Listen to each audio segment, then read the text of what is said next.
लक्षवेध news network. अचूक वेळ, अचूक बातमी. नमस्ते मित्रांनो. आता मोहोळ शहरातल्या तमाम माझ्या तरुण सहकारी मित्रांना, माझ्या माया भगिनींना सप्रेम नमस्कार. कालपासून अनेक लोकांचे मला फोन येत आहेत, त्यांचे मेसेज येत आहेत. ज्या पद्धतीने मी स्वतः काल मुस्लिम समाजाच्या समर्थनासाठी आलो. या मुस्लिम समाजाला एक संरक्षण देण्याची भूमिका माझी स्वतःची आहे आणि राष्ट्रवादी काँग्रेस पक्ष, शरदचंद्र पवार या पक्षाची कायम या मुस्लिम समाजाच्या या उपेक्षित वर्गाला विकासाच्या मुख्य प्रवाहात आणणं, यासाठी माननीय पवार साहेब सदैव आग्रही असतात. काही गोष्टी मोहोळमध्ये नगरपालिकेचा प्रचार करताना माझ्या लक्षात आलं की काही बदमाश लोकांकडनं किंवा काही गुंड प्रवृत्तीच्या लोकांकडनं त्यांच्या राजकीय पदाचा वापर करून या उपेक्षित समाजाला दाबण्याचा, धमकावण्याचा, त्यांना घाबरवण्याचा प्रयत्न या निवडणुकीच्या निमित्ताने होतोय, जो वास्तविक पाहता होता कामा नये. शेवटी हा समाज स्वकष्टाने स्वतःचा व्यापार करून त्यांच्या कम्युनिटीमध्ये किंवा सामाजिक सलोख्याने वागून सर्वांना सहकार्य करत सगळ्यांशी मिळून जुळून राहणारा समाज आहे. आणि मोहोळमध्ये कधीही कुठल्या पद्धतीची जातीय दंगल अशी आपल्या कोणाच्याही लक्षात नाही आहे. म्हणजे अशा पद्धतीने जर सामाजिक सलोखा राखून हा समाज सर्व घटकांच्या बांधवाशी सलोख्याने वागत असेल तर या समाजासोबत इतर सर्व समाजाने ठामपणे उभं राहिलं पाहिजे, यांना साथ दिली पाहिजे. अशा पद्धतीची स्वच्छ आणि स्पष्ट भूमिका घेऊन आम्ही या मोहोळ नगरपालिकेच्या निवडणुकीच्या निमित्ताने आम्ही प्रचार करतोय. ज्या वेळेला माननीय पवार साहेबांनी, माननीय धैर्यशील भैया मोहिते पाटलांनी माझ्यासारख्या कार्यकर्त्यावर या मोहोळ विधानसभा मतदारसंघाचा माजी आमदार म्हणून मला या मोहोळ नगरपालिकेची जबाबदारी दिली, त्यावेळेला या नगरपालिकेच्या माध्यमातून नगरसेवक पदाचे उमेदवार निवडताना माझी प्रामुख्याने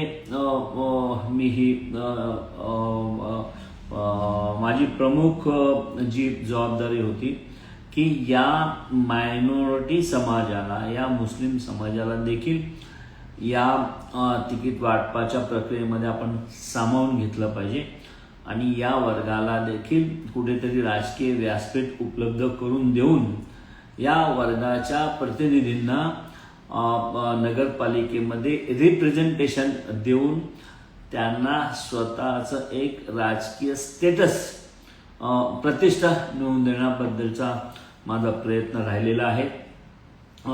या पुढच्या काळामध्येही ज्या वेळेला संधी मिळेल त्या वेळेला या मुस्लिम समाजाचं नेतृत्व करण्याची, यांची लिडरशिप, या समाजाला त्यांची लिडरशिप त्या समाजामध्ये कुठे डेव्हलप होत असतील तर त्यांना ताकद देण्याबद्दलची माझी आग्रही भूमिका राहणार आहे.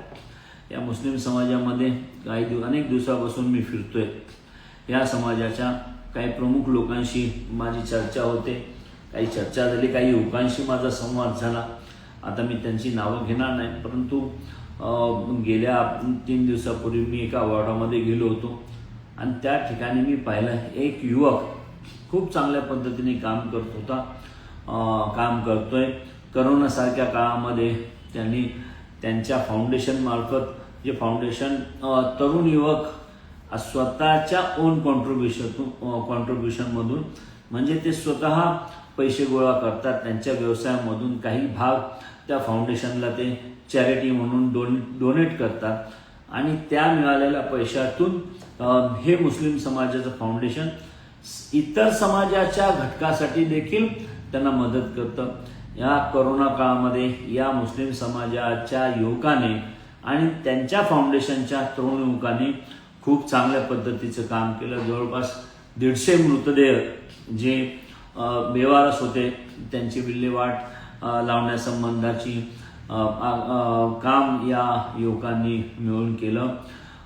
काही ठिकाणी या मोहोळ मतदारसंघातल्या गावामध्ये एका कुटुंबामध्ये 5 मुली होत्या आणि त्यांचा जो पिता त्यांचे वडील होते त्यांचं आकस्मिक निधन झाल्यानंतर या 5 मुलींच्या शिक्षणाचा खर्च या मुस्लिम समाजाच्या फाउंडेशननी उचलला आणि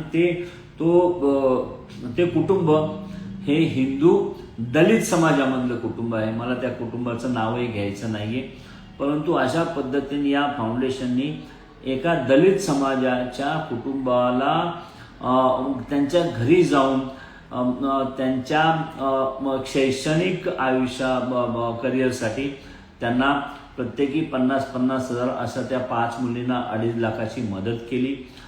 त्यांच्या घरासाठी त्यांच्या कुटुंबासाठी जो काही किराणाचा खर्च येणार आहे महिन्याला त्याच्याबद्दलची तरतूद त्याच्याबद्दलची जबाबदारी या मुस्लिम समाजाच्या युवकांच्या फाउंडेशनने घेतली आणि कुठेही या संबंधातली जाहिरात नाही, कुठेही गाजावाजा नाही, तर ही मंडळी हे काम प्रामाणिकपणे करतात, स्वच्छ भूमिकेतून करतात. शेवटी सामाजिक सलोखा जपण्याचं काम हा मुस्लिम समाज करतोय. अशा पद्धतीने अनेक संघटना त्या समाजाच्या मुस्लिम समाजाच्या त्यांच्या समाजासाठी काम करतायत आणि इतर समाजासाठी काम करतात. त्यामुळे अशा मोठ्या वर्गाला आपण सुद्धा ताकद दिली पाहिजे. या मुस्लिम समाजाच्या मागे या तरुणांना आपण देखील साथ दिली पाहिजे, मदत केली पाहिजे, सहकार्य केले पाहिजे. शेवटी निवडणुका येतील जातील. मोहोळ नगरपालिकेची निवडणूक आता परवा मतदान आहे.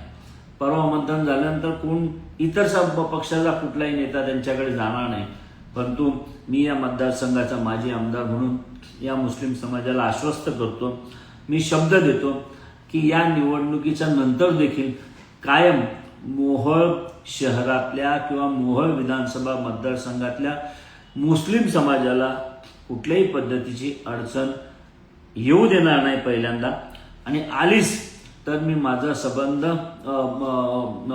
राजकीय पाठबळ त्यांच्या मागे उभं करीन आणि माझ्या राजकीय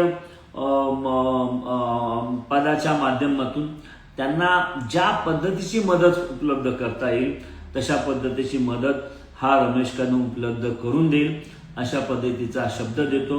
त्यांच्या अडचणीच्या काळामध्ये मी त्यांच्या भावासारखा त्यांच्या मागे डोंगरासारखा उभा राहीन आणि राहायला मोहोळ शहरामध्ये दहशत करण्याचा प्रश्न, दादागिरी करण्याचा प्रश्न, दडपशाही करण्याचा प्रश्न, मुस्लिम समाजाला घाबरवण्याचा प्रश्न जर कोण करत असेल तर त्या मूर्ख माणसाने किंवा त्या मानसिक संतुलन बिघडलेल्या माणसाने अजिबात असं धाडस करता कामा नये.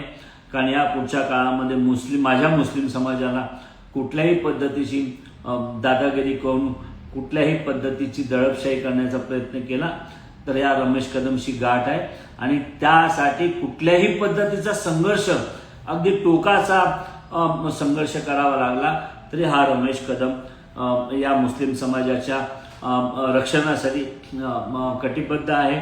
कायम त्यांच्या सोबत उभा राहणार आणि राजकारणामध्ये वाटेल ती किंमत मोजून या मुस्लिम समाजाच्या संरक्षणासाठी कायम मी त्यांच्या सोबत राहणार.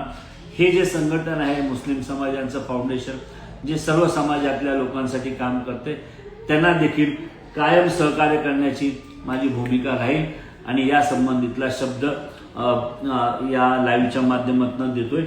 मी सातत्याने या समाजाच्या तरुणांशी, या लोकांशी डायलॉग करण्याचा प्रयत्न करणार आहे, जेणेकरून या समाजामध्ये अधिकचा अधिक त्यांचा आत्मविश्वास वाढला पाहिजे.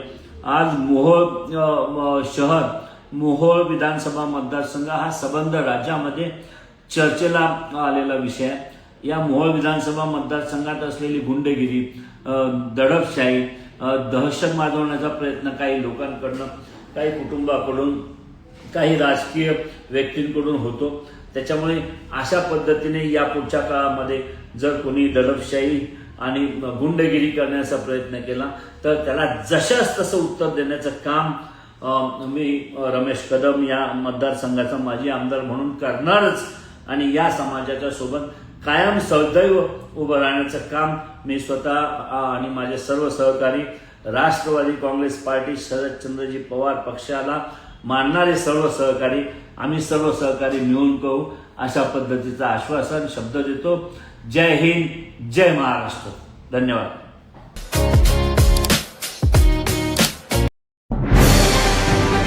आजच आपल्या लक्षवेध न्यूज नेटवर्क या चॅनलला सबस्क्राईब करा, व्हिडिओला लाईक करा